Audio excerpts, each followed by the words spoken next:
विश्व प्रसिद्ध नालंदा विश्वविद्यालय, क्या है इसका इतिहास, कैसे यह शुरू हुआ, कैसे इसका अंत हुआ, किस राजा ने एक अपने पागलपन के दौरान इसको एक खंडर में तब्दील कर दिया। आज हम हर चीज जानेंगे हमारी इस वीडियो पर। The mystery of Nalanda. Nalanda वर्तमान के बिहार राज्य में पटना से 95 किलोमीटर, राजगीर से 12 किलोमीटर, बोधगया से 90 किलोमीटर एवं पावापुरी से 26 किलोमीटर की दूरी पर स्थित है। इस विश्वविद्यालय के खंडरों को अलेक्जेंडर कनिंघम ने तलाश कर बाहर निकाला था, जिसके जले हुए नावेश इसके प्राचीन वैभव की दास्तां बना करते हैं। जब हिंद संघ भारत आया था उस समय नालंदा विश्वविद्यालय 8,500 छात्र एवं 1,510 अध्यापक थे। अनेक परिलेखों और 7वीं सदी में भारत भ्रमण के लिए आए चीनी यात्री हिंद संघ तथा सिंह के यात्रा विवरण से इस विद्यालय के बारे में विस्तृत जानकारी प्राप्त होती है। प्रसिद्ध चीनी यात्री हिंद संघ ने 7वीं शताब्दी में यहाँ जीवन का महत्वपूर्ण एक वर्ष एक विद्यार्थी और एक शिक्षक के रूप में व्यतीत किया और प्रसिद्ध बौद्ध सरिपुत्र का जन्म यहीं पर हुआ था। हिंद संघ के लेखों के आधार पर ही इन खंडरों की पहचान नालंदा विश्वविद्यालय के रूप में की गई थी। 7वीं शताब्दी में भारत आए हिंद संघ नालंदा विश्वविद्यालय में न केवल एक विद्यार्थी रहे, अपितु बाद में इन्होंने एक शिक्षक के रूप में भी यहाँ पास अपनी सेवाएं दी थी। विश्वविद्यालय की स्थापना गुप्तकालीन सम्राट कुमारगुप्त प्रथम ने 413 से 455 ईसा पूर्व में की। इस विश्वविद्यालय को कुमारगुप्त के उत्तराधिकारियों का पूरा सहयोग और संरक्षण मिला। हिंद संघ के अनुसार 470 ईसा पूर्व में गुप्त सम्राट नरसिंह गुप्त बादित्य ने नालंदा में एक सुंदर मंदिर निर्मित करवाकर इसमें 80 फुट ऊंचे तांबे की बुद्ध प्रतिमा को स्थापित करवाया था। गुप्त वंश के पतन के बाद भी आने वाले सभी शासक वंशों ने इसके संरक्षण में अपना महत्वपूर्ण योगदान जारी रखा और बाद में इसे महान सम्राट हर्षवर्धन और पाल वंश शासकों का भी संरक्षण मिला। स्थानीय शासकों तथा विदेशी शासकों से भी इस विश्वविद्यालय को अनुदान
विद्वान थे। प्रसिद्ध भारतीय गणितज्ञ एवं खगोल आर्यभट्ट भी इस विश्वविद्यालय के एक समय पर कुलपति रह चुके हैं।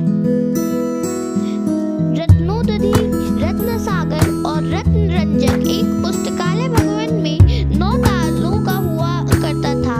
इन पुस्तकालयों में हस्तलिखित हजारों पुस्तकें और छपी हुई लाखों किताबें थी।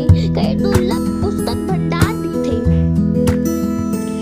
विद्यार्थियों का प्रवेश नालंदा पर काफी कठिनाइयों से होता था, क्योंकि केवल उच्च कोटि के विद्यार्थियों को ही प्रवेश किया जाता था। इसके लिए बाकायदा परीक्षा ली जाती थी। 10 विद्यार्थियों में 3 विद्यार्थी ही इस प्रवेश परीक्षा में सफल होते और नालंदा में चयनित छात्र होकर आते थे।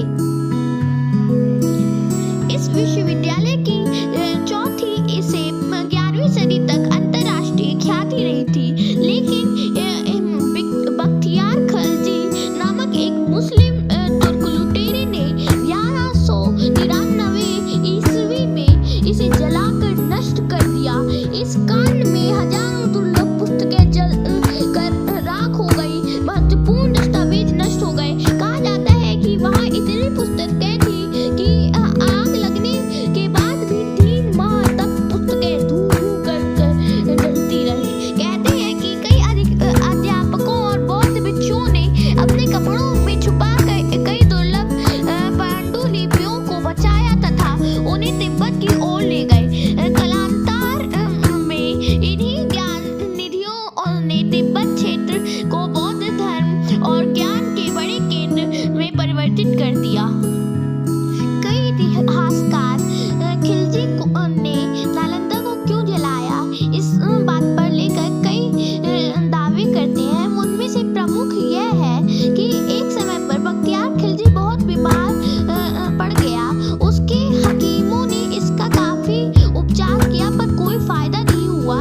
तब उसे नालंदा विश्वविद्यालय के आयुर्वेद विभाग के प्रमुख आचार्य राहुल श्रीभद्र जी से उपचार करने की सलाह दी गई। उसने आचार्य राहुल को बुलाया लिया तथा इलाज से पहले शर्त लगा दी कि वह किसी हिंदुस्तानी दवाई का सेवन नहीं करेगा।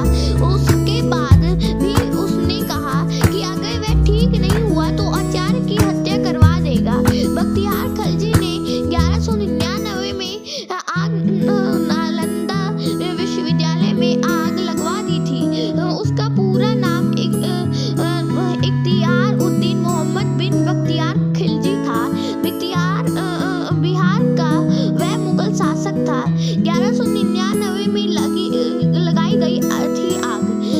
अगले दिन आचार्य उसके पास कुरान लेकर गए और कहा कि कुरान की पृष्ठ संख्या इतने से इतने तक पढ़िए, आप ठीक हो जाएंगे। उसने पढ़ा और ठीक हो गया।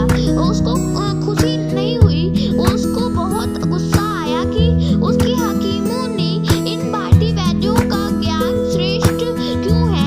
बौद्ध धर्म और आयुर्वेद का एहसान मानने के बदले उसने 1199 में नालंदा विश्वविद्यालय में ही आग लगवा दी। वहाँ इतनी पुस्तकें थी कि आग लगी और 3 माह तक पुस्तकें जलती रही।